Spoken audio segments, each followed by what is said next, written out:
Good morning friends, હું અજય ત્રિવેદી અને આજે આપણે ધોરણ 10 વિષય વિજ્ઞાન અને ચેપ્ટર 10 જોઈ રહ્યા છીએ, પ્રકાશનું પરાવર્તન અને વક્રીભવન.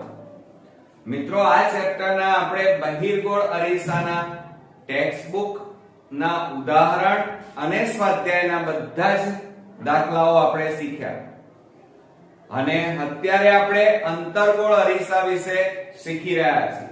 તો આજે આપણે અંતર્ગોળ અરીસાનો અને બોર્ડની એક્ઝામમાં પૂછી શકાય એવા મોસ્ટ ઇમ્પોર્ટન્ટ એક્ઝામ્પલ આજે શીખીશું. બરોબર મિત્રો? તો ચાલો શરૂ કરીએ. હવે મિત્રો, અહીંયા તમે જોઈ રહ્યા છો કે 4 સેમી ઊંચાઈ વાળી, કેટલા સેન્ટીમીટર? 4 સેન્ટીમીટર.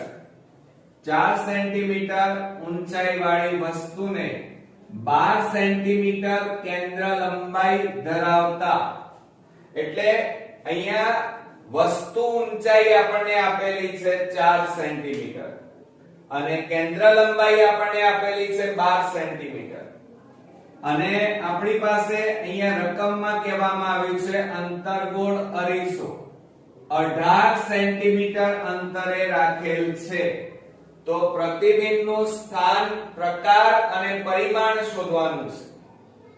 તો મિત્રો, કેટલીક બેઝિક માહિતી અંતર્ગોળ અરીસા વિશે તમને ખબર હોવી જોઈએ અને જો ન ખબર હોય તો મિત્રો તમે મારો ઇન્ટ્રોડક્શન નો વિડિયો દાખલાઓ માટેનો ખાસ જોઈ લેજો, કારણ એની અંદર અંતર્ગોળ અરીસો, બહિર્ગોળ અરીસા માટેના મોસ્ટ ઇમ્પોર્ટન્ટ શોર્ટ ટ્રીકો મેં એમાં સમજાવેલી છે અને જો એ વિડિયો તમે જોયેલો હશે તો તમે કોઈ પણ એક્ઝામ્પલ આ ચેપ્ટરના ગણી શકશો. હવે મિત્રો, આપણે જાણીએ છીએ કે અંતર્ગોળ અરીસો, તો આ આપણો અંતર્ગોળ અરીસો છે. બરોબર? હવે તમે જોઈ રહ્યા છો કે અહીંયા આપણે વસ્તુ મૂકી છે. આ શું મૂકી છે? વસ્તુ. અને આ આપણી ડાબી બાજુ છે, જ્યારે આ આપણી જમણી બાજુ કહેવાય. ક્લિયર? હવે બીજી વાત, અંતર્ગોળ અરીસો છે અને એની અંદર આપણે આલેખ સાથે એને સરખાવવું પડે. તો આપણે નાનપણથી આલેખ તો દોરતા જ આવ્યા છીએ.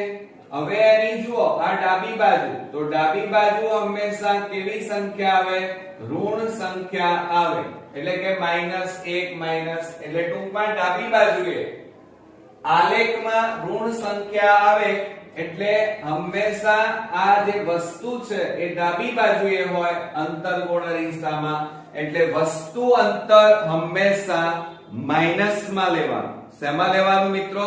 માઈનસમાં. ક્લિયર? ત્યારબાદ આપણને કેન્દ્ર લંબાઈ આપેલી છે અને આ યાદ રાખજો, અહીંયા જુઓ, આ આપણો અંતર્ગોળ અરીસો છે અને એ અંતર્ગોળ અરીસો આ રીતે રાઉન્ડ કરીએ આપણે તો કઈ બાજુએ રાઉન્ડ થાય છે? ડાબી બાજુએ. એટલે કેન્દ્ર લંબાઈ પણ હંમેશા માઈનસમાં આવશે મિત્રો. તો આ બેઝિક વસ્તુઓ તમને ખ્યાલ હોય તો જ તમે આ ચેપ્ટરના દાખલા ગણી શકશો. બીજું, હવે આપણે અહીંયા પ્રતિબિંબનું સ્થાન, પ્રકાર અને પરિમાણ એટલે કે ઊંચાઈ શોધવાની છે. તો મિત્રો, પહેલા તો સૌપ્રથમ અંતર્ગોળ અરીસાના સૂત્રની મદદથી શોધી શકાય પ્રતિબિંબ અંતર. બરોબર? તો આપણે સૌપ્રથમ પહેલા અહીંયા લખી કાઢીએ અરીસાનું સૂત્ર. હવે જો અરીસાનું સૂત્ર તમને ન આવડતું હોય તો ખાસ તમે તૈયાર કરી નાખજો. 1/v plus 1/u બરાબર 1/f. આ આપણું અરીસાનું સૂત્ર થયું. ક્લિયર? હવે અરીસામાં v, u અને f ની કિંમત મૂકવી પડશે. તો સૌપ્રથમ પહેલા આપણે અહીંયા લખી કાઢીએ કે v બરાબર, એને પ્રતિબિંબ અંતર કહેવાય અને પ્રતિબિંબ અંતર આપણે શોધવાનું છે, રકમમાં આપણને આપેલું નથી. ત્યારબાદ u એટલે વસ્તુ અંતર કહેવાય અને વસ્તુ અંતર આપણને આપેલું છે. હવે વસ્તુનું અંતર તમે અહીંયા જુઓ કે 18 સેમી અંતરે રાખેલ છે, એટલે વસ્તુ કેટલા સેન્ટીમીટર છે? 18 સેન્ટીમીટર. તો હવે તમે જુઓ અહીંયાથી આ બાજુ 18 સેન્ટીમીટર છે, તો ડાબી બાજુએ જઈએ તો હંમેશા માઈનસ થાય, એટલે અહીંયા આપણે -18 સેન્ટીમીટર લખીશું. ક્લિયર? ત્યાર પછી આપણને f એટલે કેન્દ્ર લંબાઈ કહેવાય. શું કહેવાય મિત્રો? કેન્દ્ર લંબાઈ. અને આ કેન્દ્ર લંબાઈ આપણને આપેલી છે રકમની અંદર અને એ છે 12 સેન્ટીમીટર. પણ મેં અહીંયા તમને સમજાવ્યું કે કેન્દ્ર લંબાઈ અંતર્ગોળ અરીસામાં હંમેશા માઈનસમાં લખાય, માઈનસમાં મળે, એટલે -12 સેન્ટીમીટર. ચાલો, એટલે આ રીતે આપણે v, u અને f શોધી કાઢ્યું. હવે એ કિંમતો આપણે અરીસામાં મૂકીશું, અરીસાના સૂત્રમાં. તો જો અહીંયા 1/v આપણે શોધવાના છે, પ્લસ 1/u એટલે -18 બરાબર 1/f એટલે -12. માટે 1/v પ્લસ માઈનસ માઈનસ થાય, 1/18 અને બરાબર 1/12. ક્લિયર? અહીંયા મિત્રો પ્લસ માઈનસ એટલે માઈનસ લખ્યા. હવે આ માઈનસ વાળા પદને બરાબરની પેલી બાજુ લઈ જાઓ તો શું લખાય? 1/v બરાબર 1/12 પ્લસ 1/18. હવે અહીંયા જુઓ, આ માઈનસ વાળું પદ છે, જ્યારે આ પ્લસ વાળું પદ છે તો પદોને અદલા બદલી કરી નાખીએ, એટલે કે આગળ પાછળ લખી કાઢીએ, જેથી તમને બાદબાકી કરવામાં સરળતા રહે. તો અહીંયા લખી કાઢીએ આપણે 1/v બરાબર 1/18. આ માઈનસ છે એટલે માઈનસ 1/ કેટલા આવે? 12. હવે મિત્રો 18 અને 12 નો લસા કેટલો થાય? તો 18 ના ઘડિયામાં અને 12 ના ઘડિયામાં આવતી હોય એવી સંખ્યા કઈ? તો જુઓ, 36 લસા આવે. 18 એકા 18, 18 દુ 36 અને 12 3 36 થાય. એટલે આપણે અહીંયા લસા લઈ લઈએ કે 1/v બરાબર લસા લઈએ 36. હવે બરોબર ધ્યાન આપજો કે આ 36 છે, એ 36 અહીંયા ઉપર અને અહીંયા પણ ગુણાશે. 18 દુ 36 થાય, એટલે 2 એકા 2 આવે અને 12 3 36 થાય અને 3 એકા 3. ઓકે, તો હવે આપણે શું કરી નાખીએ? જુઓ, 1/v બરાબર 3 માંથી 2 જાય તો -1 અને છેદમાં 36.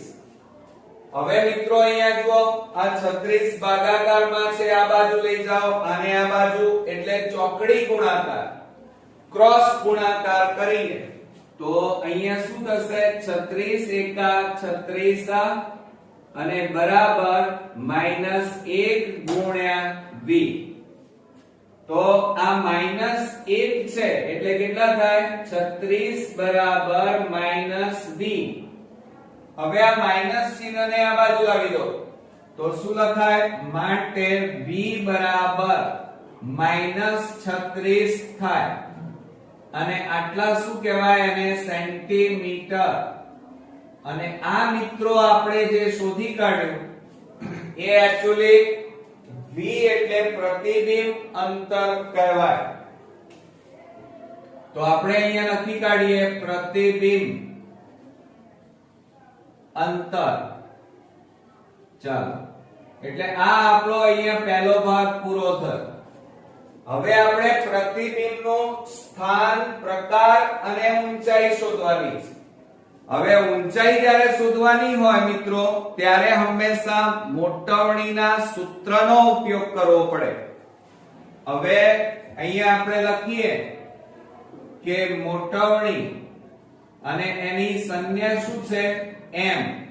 તો આ મોટવણીના સૂત્રનો ઉપયોગ કરીશું. તો જો અહીંયા મોટવણીનું સૂત્ર થશે m બરાબર h ડેશ upon h બરાબર -v upon u. અહીંયા બરોબર ધ્યાન આપજો મિત્રો, કારણ કે આ અરીસો છે. અરીસો હોય તો અહીંયા માઈનસ આવે, પરંતુ જો અહીંયા લેન્સ હોત તો માઈનસ આવે નહીં. એટલે સૂત્રમાં બરોબર ધ્યાન આપજો. અરીસામાં કયું સૂત્ર વાપરવું અને લેન્સ હોય તો કયું સૂત્ર વાપરવું. હવે આપણે કામ કરી નાખીએ. h ડેશ અને h એટલે કે પ્રતિબિંબની ઊંચાઈ શોધવાની છે, એટલે આ સૂત્રનો ઉપયોગ કરીશું. તો એને કેવી રીતે લખાય? જુઓ અહીંયા h ડેશ upon h બરાબર -v upon u. કેમ આ સૂત્ર વાપર્યું? કારણ આપણી પાસે v, u, h આ ત્રણેય વસ્તુ રકમમાં આપેલી છે અને h ડેશ આપણે શોધવાના છે. હવે આ ચારે વસ્તુને આપણે અહીંયા દર્શાવી દઈએ. આની હવે જરૂર નથી, જરૂર પડશે એટલે પાછા ફરી દોરી દઈશું. બરોબર? હવે આપણે અહીંયા લખીએ તો સૌપ્રથમ h ડેશ એટલે પ્રતિબિંબની ઊંચાઈ થાય. પ્રતિબિંબની ઊંચાઈ, અને આ પ્રતિબિંબની ઊંચાઈ આપણે શોધવાની છે. જ્યારે h બરાબર વસ્તુ ઊંચાઈ થાય. શું થાય મિત્રો? વસ્તુ ઊંચાઈ. અને વસ્તુ ઊંચાઈ તમને રકમમાં આપેલી છે. જુઓ અહીંયા કે 4 સેમી ઊંચાઈ વાળી વસ્તુ, એટલે વસ્તુ ઊંચાઈ આપણી પાસે છે 4 સેન્ટીમીટર. ત્યારબાદ આપણી પાસે v. v એટલે શું કહેવાય? તો આપણે બધા જાણીએ છીએ. જો આ રહ્યું પ્રતિબિંબ અંતર. તો અહીંયા આપણે લખીએ પ્રતિબિંબ અંતર.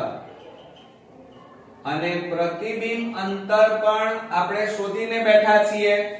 v બરાબર 36 -36 સેન્ટીમીટર. તો આપણે અહીંયા લખી કાઢીએ -36 સેન્ટીમીટર. ત્યારબાદ u. u બરાબર જો અહીંયા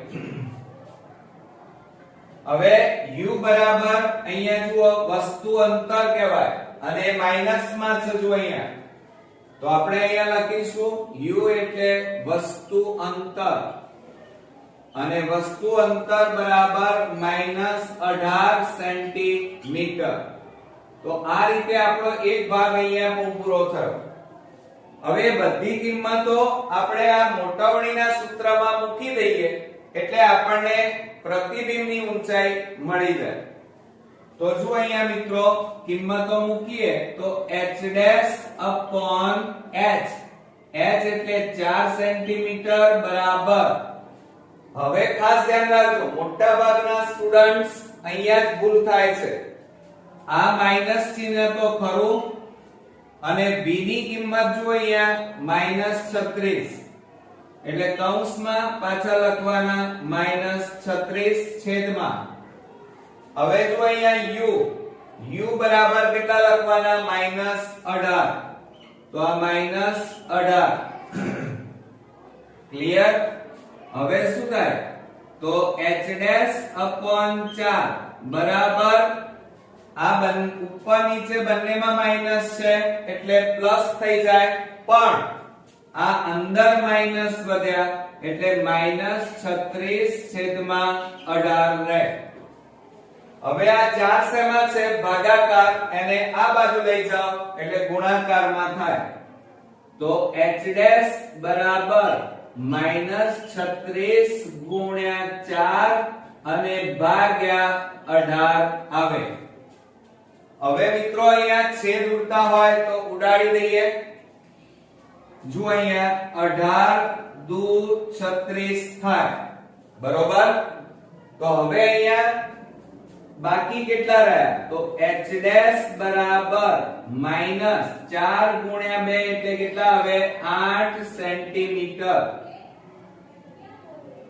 ચાલો, તો આ તમારું પ્રતિબિંબ ઊંચાઈ આવી ગઈ. પ્રતિબિંબની શું આવી? ઊંચાઈ. તો અહીંયા લખીએ પ્રતિબિંબ ઊંચાઈ. ક્લિયર? હવે આપણે મિત્રો આગળ વધીએ. આ પછી આપણને એમ કીધું છે સ્થાન, પ્રકાર અને કદ જણાવો. તો અહીંયા ધ્યાન આપજો બરોબર. સૌપ્રથમ પહેલું આપણે લખીએ કે પ્રતિબિંબનું સ્થાન. હવે પ્રતિબિંબનું સ્થાન આપણે જોઈએ તો પ્રતિબિંબ ક્યાં મળે મિત્રો? તો હંમેશા યાદ રાખજો, જો મારા પહેલાના વિડિયો અંતર્ગોળ અરીસાના એક્ઝામ્પલના જોયા હશે તો મેં દરેક એક્ઝામ્પલમાં સમજાવ્યું છે. જો અહીંયા આ તમારો અંતર્ગોળ અરીસો કહેવાય. ક્લિયર? આપણે ઉપર દોરીએ એટલે તમારે થોડું તકલીફ ઓછી પડે સમજવામાં. જુઓ, આ તમારો અંતર્ગોળ અરીસો. ચાલો, હવે તમે વસ્તુ અહીંયા મૂકી છે. આ રહી તમારી વસ્તુ અને આ કઈ બાજુ કહેવાય? ડાબી. હવે પ્રતિબિંબ તમને ક્યાં મળવાનું? તો ડાબી બાજુએ. જે બાજુએ વસ્તુ છે એ જ બાજુએ તમને આ પ્રતિબિંબ મળે. બરોબર?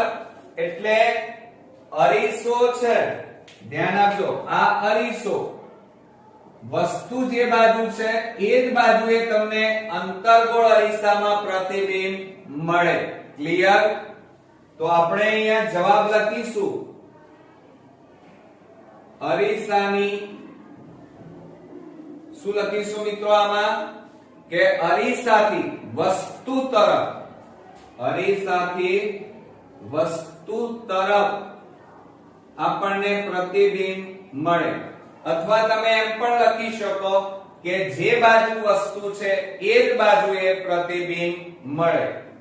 હવે આ પ્રતિબિંબ, અરીસો અને પ્રતિબિંબ, આ બે વચ્ચેનું અંતર, પ્રતિબિંબ અંતર ક્યાં છે? જો આ રહ્યું -36. તો આપણે અહીંયા લખીએ -36 સેન્ટીમીટર. ક્લિયર? ખ્યાલ આવ્યો મિત્રો? હવે ત્યાર પછી પ્રતિબિંબનો પ્રકાર આપણે લઈએ કે પ્રતિબિંબ નો પ્રકાર.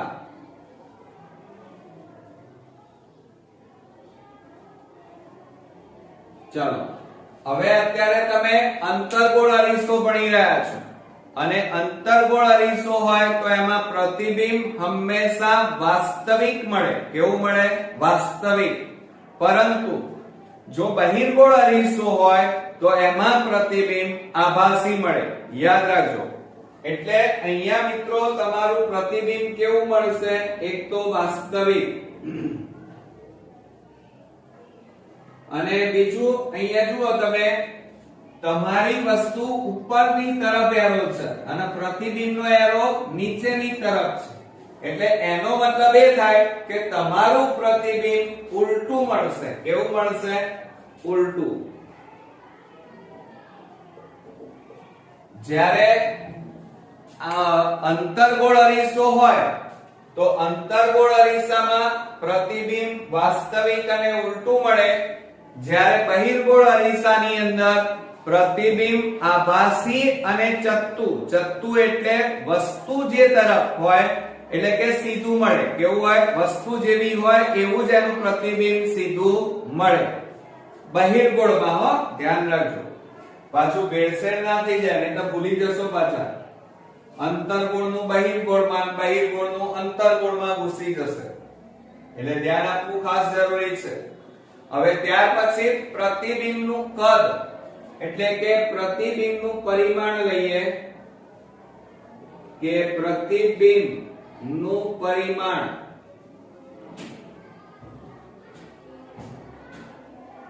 ચાલો હવે પ્રતિબિંબનું કદ એટલે ઊંચાઈ કહેવાય. ઊંચાઈ એટલે પ્રતિબિંબની ઊંચાઈ h' જે આપણે શોધી કાઢી છે. બીજું તમે અહીંયા જોઈ રહ્યા છો વસ્તુ નાની છે અને પ્રતિબિંબ કેવું છે? મોટું, એટલે તમને ખબર પડી ગઈ હશે. બીજું અહીંયા જુઓ વસ્તુની ઊંચાઈ રકમમાં કેટલી છે? 4 સેન્ટીમીટર, અને તમારી અહીંયા ગણતરીમાં જુઓ પ્રતિબિંબની ઊંચાઈ કેટલી આવી? 8 સેન્ટીમીટર. એટલે આના કરતા આ બમણી કહેવાય, બરોબર? એટલે અહીંયા આપણે જવાબમાં લખીશું કે વસ્તુ કરતા કેવું મળે? મોટું. અને એને કેવું કહેવાય મિત્રો? વિવર્ધિત કહેવાય. કેવું કહેવાય? વિવર્ધિત. અને એમ પણ લખી શકાય 2 ગણું મળે, 2 ગણું મોટું મળે એટલે બેવડું મળે, બરોબર? પણ કેટલા સેન્ટીમીટર? તો 8 સેન્ટીમીટર. એટલે પ્રતિબિંબની ઊંચાઈ કેટલી આવી? 8 સેન્ટીમીટર. ક્લિયર? અંતર્ગોળ અરીસાના દાખલા. પણ મિત્રો અંતર્ગોળ અરીસાના દાખલા શીખતા પહેલા, ગણતા પહેલા કેટલીક બેઝિક માહિતી તમને ખબર હોવી જોઈએ. જેમ કે આપણી પાસે જુઓ આ અંતર્ગોળ અરીસો છે, બરોબર? આ આપણો અંતર્ગોળ અરીસો. હવે આ સમક્ષિતિજ ધરી કહેવાય. હવે એની આ બાજુ આપણે આ શું મૂકેલી છે? વસ્તુ, બરોબર? હવે તમે ધ્યાન આપજો, આલેખ તો તમને આવડતો જ હશે. હવે આલેખમાં આપણે ભણતા આવ્યા છીએ કે આ x અક્ષ અને આ x ડેશ અક્ષ, તો એની આ કઈ બાજુ કહેવાય મિત્રો? તો આ ડાબી બાજુ કહેવાય અને આ જમણી બાજુ કહેવાય, બરોબર? ક્લિયર? હવે એમાં જુઓ ડાબી બાજુએ તમે જેમ જાઓ એમ અહીંયા માઈનસ સંખ્યાઓ તમારી આવશે. એટલે એનો મતલબ અરીસાથી વસ્તુ વચ્ચેનું અંતર કેવું હોય? ઋણ હોય. કેવું હોય? માઈનસ માં મળે. ક્લિયર? બીજું આ ઉપરાંત આ અંતર્ગોળ અરીસાને આમ ગોળ રાઉન્ડ ફેરવીએ તો કઈ બાજુ ગોળ રાઉન્ડ આમ ફરે છે? ડાબી બાજુ. એટલે એનો મતલબ એ થયો કે એની કેન્દ્ર લંબાઈ, વક્રતા ત્રિજ્યા એ હંમેશા ડાબી બાજુ બને છે, માટે એ પણ કેવી બને? માઈનસ. ક્લિયર? તો ધ્યાન આપજો મિત્રો, કારણ કે અંતર્ગોળ અરીસો અને બહિર્ગોળ અરીસાની અંદર એમાં કિંમતો એ આલેખ અનુરૂપ હોય છે. એટલે આલેખ આપણને આવડતો હોય તો મોટા ભાગની કિંમતો આમાં આપણને સરળતા રહેશે. હવે જો અહીંયા આપણને એવું કીધું છે 6 સેમી ઊંચાઈ વાળી વસ્તુને, એટલે કે વસ્તુની ઊંચાઈ આપણને આપેલી છે 6 સેમી અને એમાં 10 સેમી કેન્દ્ર લંબાઈ આપણને કીધું છે, ધરાવતા અંતર્ગોળ અરીસાની સામે 15 સેન્ટીમીટર અંતરે, કેટલા? 15 સેન્ટીમીટર અંતરે રાખેલ છે. તો પ્રતિબિંબનું સ્થાન, પ્રકાર અને કદ એટલે કે આની ઊંચાઈ આપણે શોધવાની છે, બરોબર? હવે મિત્રો અહીંયા રકમની અંદર આપણને પ્રતિબિંબ અંતર શોધવાનું છે. હવે પ્રતિબિંબ અંતર આપણે શોધવાનું હોય ત્યારે હંમેશા પહેલા અરીસાના સૂત્રનો ઉપયોગ કરવો પડે. તો આપણે અહીંયા સૌપ્રથમ અરીસાનું સૂત્ર લખી કાઢીએ. જો અહીંયા અરીસાનું સૂત્ર, ચાલો હવે અરીસાનું સૂત્ર શું થશે? તો 1/v પ્લસ 1/u બરાબર 1/f થાય. ક્લિયર?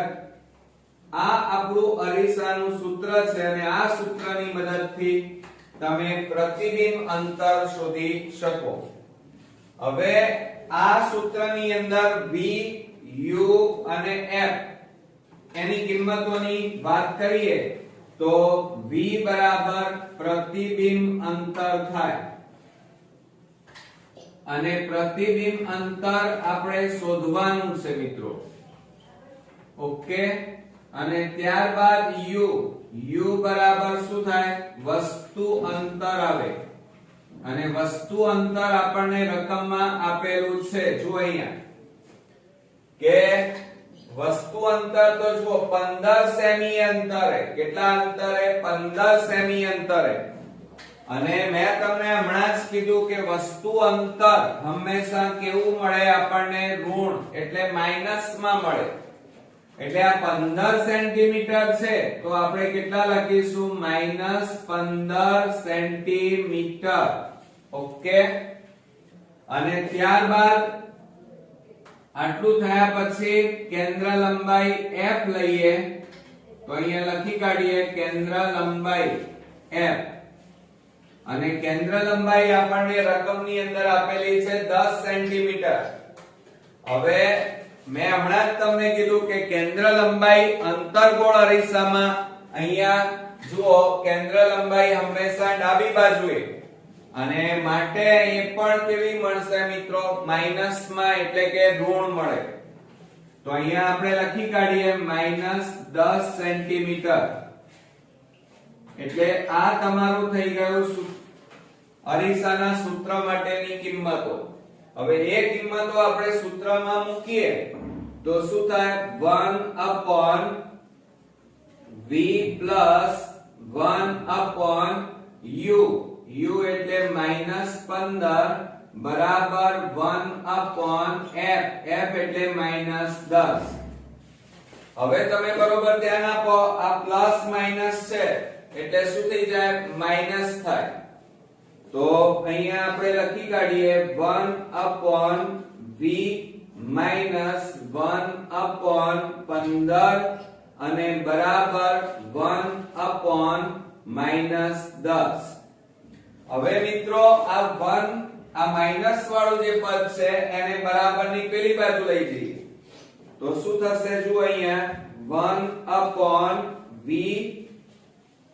બરાબર 1/-10 અને આ માઈનસ પેલી બાજુ જાય તો શું થાય? 1/15.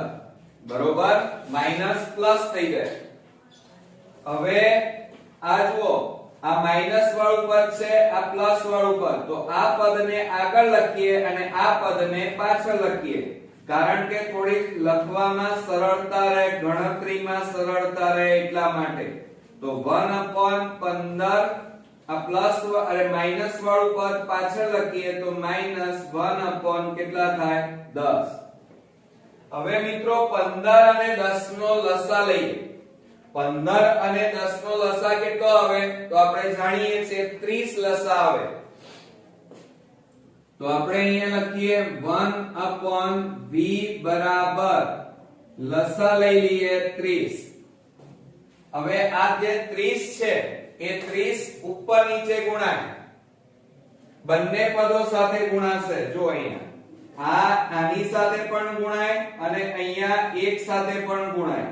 તો 15 એ છેદ ઉડાડો તો 15 દુ 30 એટલે 2 એકા 2 આવે અને ઓછા 10 અહીંયા છેદ ઉડાડો 3 30 અને 3 એકા 3.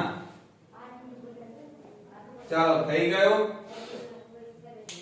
હવે આપણે શું કરીએ? તો ધ્યાન આપો બરોબર.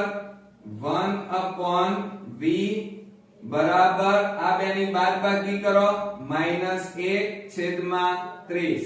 ક્લિયર? આટલું કર્યા પછી આપણે ક્રોસ ગુણાકાર, ચોકડી ગુણાકાર કરીશું. એટલે 30 ગુણ્યા 1 કરીએ તો કેટલા થાય 30 અને બરાબર આ બેનો ગુણાકાર કરો તો -1 ગુણ્યા v આવે.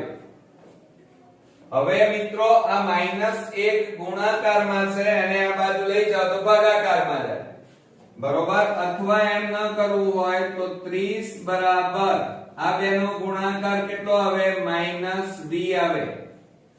હવે આ માઈનસ વાળા પદને બરાબરની આ બાજુ લઈ જાઓ તો આપણો જવાબ આવશે v બરાબર -30 આવે. કેટલા આવે 30.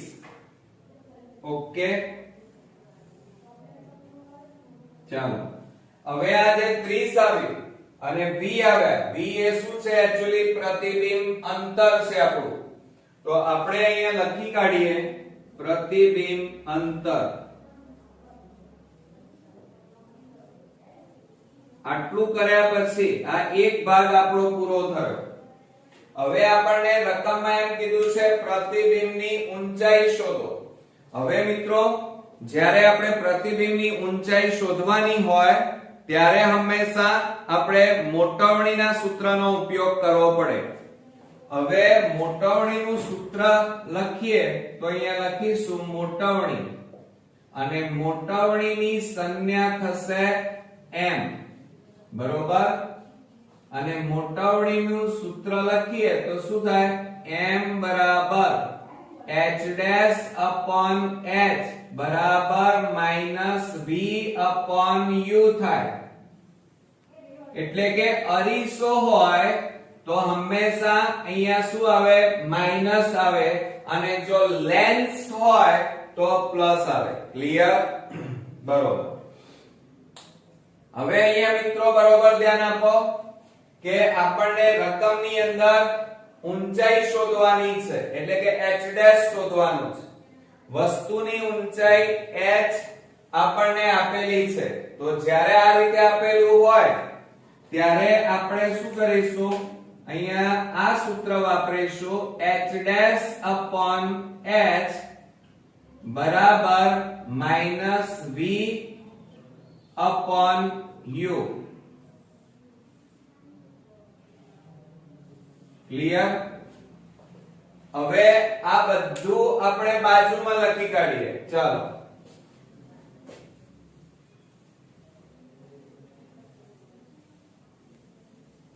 હવે એની અંદર આપણે લખી કાઢીએ તો શું લખાય h dash બરાબર h dash એટલે શું થાય પ્રતિબિંબની ઊંચાઈ. અને પ્રતિબિંબની ઊંચાઈ આપણને આપેલી નથી મિત્રો, શોધવાની છે. ત્યારબાદ આપણી પાસે h એટલે વસ્તુની ઊંચાઈ કહેવાય અને વસ્તુની ઊંચાઈ આપણને રકમમાં આપેલી છે. જો અહીંયા 6 સેન્ટીમીટર ઊંચાઈ વાળી વસ્તુ, એટલે ઊંચાઈ કેટલી આપી છે 6 સેન્ટીમીટર. ધ્યાન રાખજો. ત્યારબાદ આપણને -v આપેલું છે. હવે એટલે કે v આપણે આપેલા છે અને v બરાબર અહીંયા જુઓ રહ્યા પ્રતિબિંબ અંતર કેટલું છે -30. તો આપણે અહીંયા લખી કાઢીએ પ્રતિબિંબ અંતર બરાબર -30 સેન્ટીમીટર. ક્લિયર. ચાલો ત્યારબાદ આપણે u લખી કાઢીએ u બરાબર, હવે તમે જો અહીંયા u આપેલું છે વસ્તુ અંતર, એ રકમમાં આપણને આપેલું છે -15 સેન્ટીમીટર. તો અહીંયા લખી કાઢીએ વસ્તુ અંતર અને બરાબર -15 સેન્ટીમીટર. તો આ રીતે બધી કિંમતો આપણે અહીંયા લખી કાઢી. ક્લિયર. આટલું કર્યા પછી તમારે આ બધી કિંમતો આપણે સૂત્રમાં મૂકી દઈએ તો શું થાય જો અહીંયા h dash upon h બરાબર, જોજો અહીંયા ભૂલ પડવાની શક્યતા રહે, માઈનસ v ની કિંમત કેટલી છે -30, એ કૌંસમાં લખીશું અને u બરાબર -15 માટે શું થાય h ડેશ upon h બરાબર, હવે જો આ માઈનસ માઈનસ એટલે પ્લસ થઈ જાય, નીકળી જાય, તો ઉપર વધ્યા કેટલા -30 અને છેદમાં 15 વધ્યા. બીજું h ની કિંમત તમારી પાસે છે કેટલી છે 6 સેન્ટીમીટર. હવે આ 6 ભાગાકારમાં છે એને આ બાજુ લઈ જાઓ તો ગુણાકારમાં જાય, તો માટે h ડેશ બરાબર -30 ગુણ્યા 6 અને છેદમાં કેટલા આવે 15. હવે આપણે છેદ ઉડાડી દઈએ મિત્રો, તો જો અહીંયા 15 દુ 30 થાય માટે h ડેશ બરાબર -2 ગુણ્યા 6 માટે h ડેશ બરાબર -6 દુ 12. એટલે આપણો જવાબ આવ્યો આટલા સેન્ટીમીટર. એકમ ન લખ્યો હોય તો બોર્ડમાં અડધો માર્ક્સ મિત્રો કપાઈ જાય, તો ધ્યાન રાખજો દરેક બાબતમાં. આ શું આવ્યું પ્રતિબિંબની ઊંચાઈ આવી, તો આપણે અહીંયા લખી કાઢીએ પ્રતિબિંબ ની ઊંચાઈ. ક્લિયર? હવે આપણને જે રકમમાં કીધું છે પ્રતિબિંબનું સ્થાન, પ્રકાર અને ઊંચાઈ શોધો, તો એ બધી વસ્તુ અહીંયા લખી કાઢીએ આપણે. સૌપ્રથમ આપણે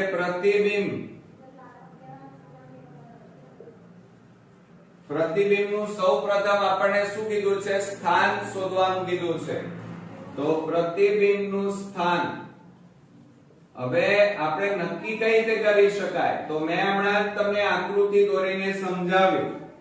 શું કીધું તમને જોજો, બરોબર ધ્યાન આપજો.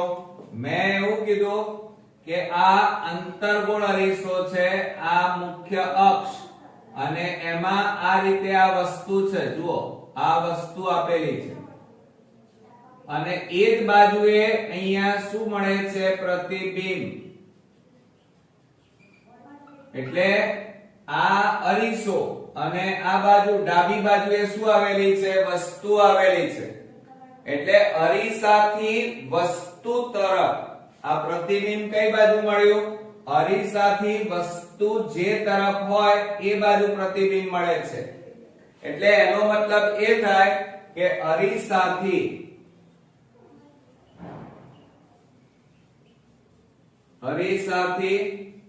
વસ્તુ તરફ પણ કેટલા સેન્ટીમીટર મળ્યું મિત્રો પ્રતિબિંબનું સ્થાન. એટલે જો અહીંયા પ્રતિબિંબ અંતર કહેવાય અને એનું માપ આપણને મળ્યું -30 સેન્ટીમીટર. ધ્યાન રાખજો એકમ લખવાનું ખાસ જરૂરી છે, તો આપણે કૌંસમાં લખી કાઢીશું -30 સેન્ટીમીટર. ત્યારબાદ આપણે અરીસાથી વસ્તુ તરફ હતા, બરોબર. હવે પ્રતિબિંબનો પ્રકારની વાત કરીએ, તો આપણે અહીંયા લખી કાઢીએ પ્રતિબિંબ નો પ્રકાર. હવે પ્રતિબિંબના પ્રકારની વાત કરીએ તો ધ્યાન રાખો પ્રતિબિંબનો પ્રકાર.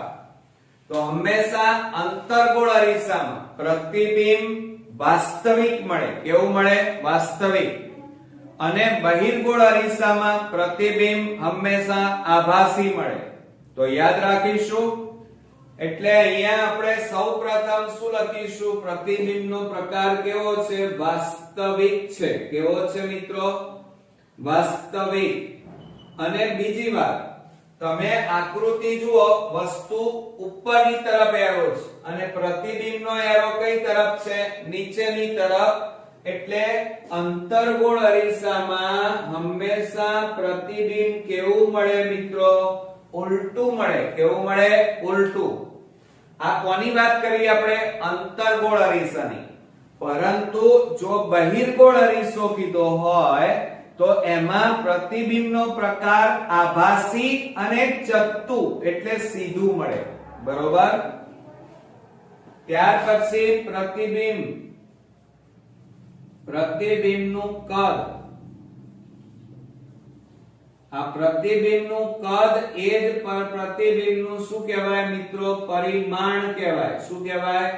પરિમાણ. હવે પ્રતિબિંબનું કદ તો સામાન્ય રીતે તમે જોઈ રહ્યા છો કે અહીંયા જુઓ પ્રતિબિંબની ઊંચાઈ કેટલી છે? 12 સેન્ટીમીટર અને વસ્તુ આપણી કેટલા સેન્ટીમીટરની હતી? 6. એટલે 6 કરતા આ કેવી કહેવાય? બમણી. એટલે અહીંયા પ્રતિબિંબ મોટું છે વસ્તુ કરતા. એટલે આપણે અહીંયા લખી કાઢીએ કે વસ્તુ કરતા પ્રતિબિંબ મોટું મળે. એટલે વસ્તુ કરતા મોટું, અને એને બીજા શબ્દોમાં કેવું હોય તો શું કહી શકાય? વિવર્ધિત પ્રતિબિંબ મળે. અને બીજું કેટલા સેન્ટીમીટર મળ્યું પ્રતિબિંબ? તો અહીંયા લખી શકાય 12 સેન્ટીમીટર. અને હજી લખવું હોય તો જુઓ વસ્તુ આપણી 6 સેન્ટીમીટરની અને પ્રતિબિંબ 12 સેન્ટીમીટરનો, એટલે બમણું થયું એમ કહેવાય. તો અહીંયા શું કહેવાય? બેવડું અથવા બમણું પ્રતિબિંબ મળે. ઓકે, તો મિત્રો આ બધી નાની નાની બાબતો તમારે મોઢે યાદ રાખવી પડશે, ત્યારે જ તમે આ અંતર્ગોળ અને બહિર્ગોળ અરીસાના એક્ઝામ્પલ તમે બોર્ડમાં ગણી શકશો. મિત્રો આ 3 માર્ક્સના એક્ઝામ્પલ પૂછાય છે અને 3 માર્ક્સ આપણા માટે ખૂબ જ કિંમતી છે.